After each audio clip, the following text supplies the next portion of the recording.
Hai semua, saya Tirma Advenia Sidabalo dari kelas 12 IPS 2 SMA Swasta Asisi Siantar. Di video ini saya akan menjelaskan mengenai perdagangan. Perdagangan adalah kegiatan tukar-menukar barang atau jasa dan keduanya yang berdasarkan kesepakatan bersama bukan pemaksaan. Ada 7 hal yang perlu diperhatikan saat berdagang. Yang pertama, poin pentingnya adalah membuat pelanggan-pelanggan merasa puas.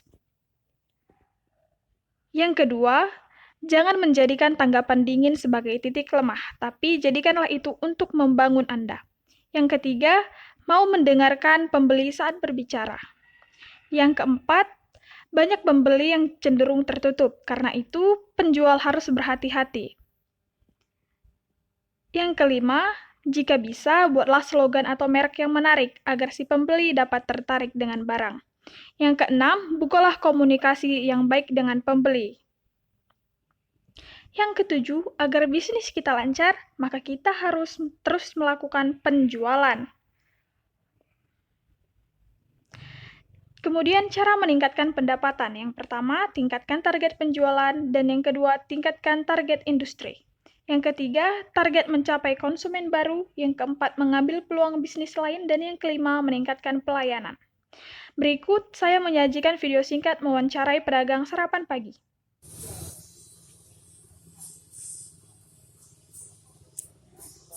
Jadi Bang, udah berapa lama Abang jualan soto kayak gini?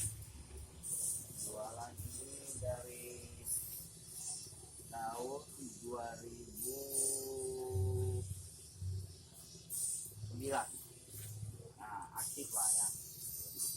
Udah langsung di sini apa kayak misalnya keliling-keliling atau kayak mana? Nah, dulu ada di daerah Deli Serdang, tepatnya di apa ya, di Rodendang ya.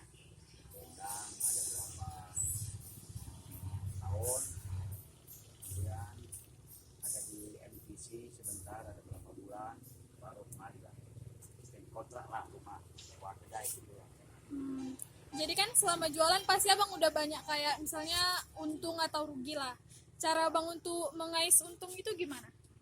Ya kita sama ya kita sama kuasa dulu lah ya. Iya. Bulan pertama kita tidak sama kuasa, dan itu ya kita belanja, kita buat macam mana supaya orang tuh mau datang lagi, ya masakan macam mana tuh orang rumah lah ya, ya itulah banyak itu bangun ya.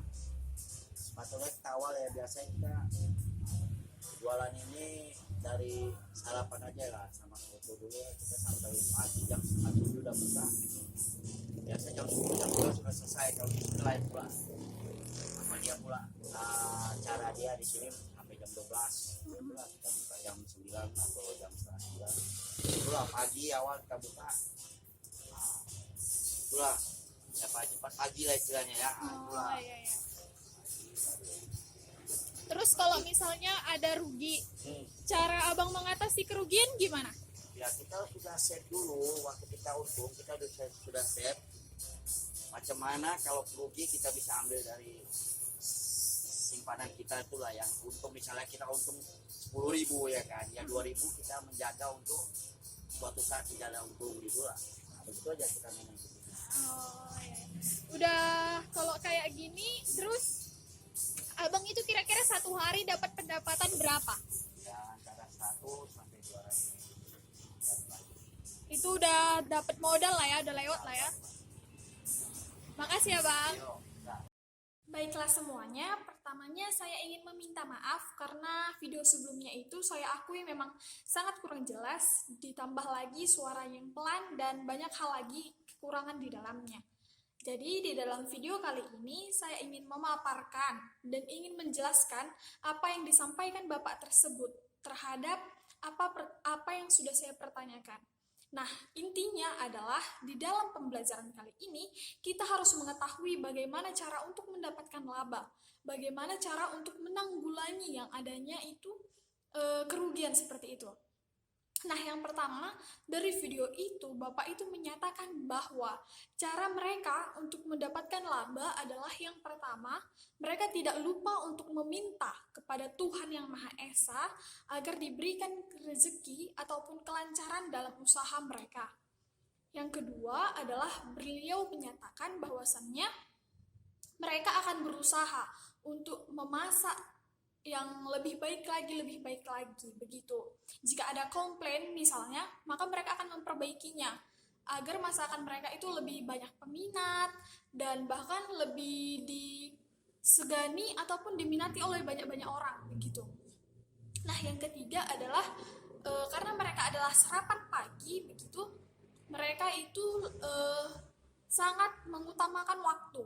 Siapa yang cepat bangun atau cepat untuk membuka toko ataupun warung sarapan paginya, maka biasanya itu adalah warung yang akan banyak untuk dikunjungi oleh para pembeli. Nah, kemudian adalah cara menanggulangi kerugian. Bapak itu mengatakan bahwasannya jika mereka mengalami kerugian sebenarnya sudah tidak terlalu sulit lagi, karena di saat mereka mengalami keuntungan yang berlebih, mereka itu sudah menyisihkan yang namanya pendapatan mereka. Jadi jika mereka mengalami kerugian, mereka akan mengambil pendapatan itu yang berlebih untuk menutupi semua kerugiannya. Dan Bapak itu mengatakan misalnya mereka mengalami keuntungan 10.000 dan mereka akan menyisihkan 1/4 ataupun sesanggupnya untuk nanti jika ada kerugian. Jadi jika terjadi kerugian, mereka sudah tidak terlalu takut lagi karena memang mereka sudah ada persiapan sebelumnya. Nah, jadi untuk kita semua, jika kita ingin membangun suatu usaha, maka jika kita mengalami keuntungan, jangan sekali-sekali untuk mengambil semua keuntungan itu tanpa ada persiapan ke depannya. Karena kita tidak tahu, roda itu berputar. Pasti suatu saat kita akan mengalami kerugian juga ataupun pendapatan yang menurun. Karena itu, kita harus ada persiapan. Sekian dari saya, jika ada kesalahan saya mohon maaf. Terima kasih.